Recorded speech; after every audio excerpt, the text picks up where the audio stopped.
અમને કેમ નથી આમંત્રણ આપી? તમે તમારે આમંત્રણ આપવું જોઈએ ને અમને. ઓ ભાઈ, બંધ કરી દેવાડો, મારા અધિકાર છે ભાઈ. તમે આવો, બંધ કરી દે એટલે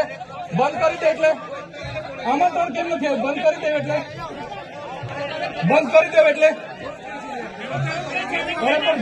એટલે આમંત્રણ આપવું જોઈએ ને તમારે. અમને તમે આમંત્રણ કેમ નથી આપ્યું ભાઈ? અમે ચૂંટાયેલા ધારાસભ્ય છે, અમને એક ફોન કોઈનો આવ્યો નથી. કલેક્ટર સાહેબની જવાબદારી છે. આ કોઈના કમલમના પૈસાથી બિલ્ડિંગ નથી બની ભાઈ. કોઈ તો પછી પણ સાહેબ, અમે તમારી રિસ્પેક્ટ કરીએ છીએ સાહેબ, ને દરેક સરકારના કાર્યક્રમમાં હું હાજર રહું છું.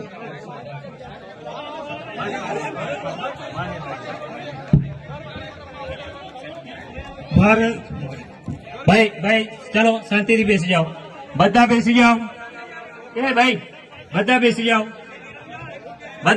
જાઓ, ચાલો શાંતિથી બેસી જાઓ. ભાઈ આગળ નહીં, બેસી જાઓ શાંતિથી. ભાઈ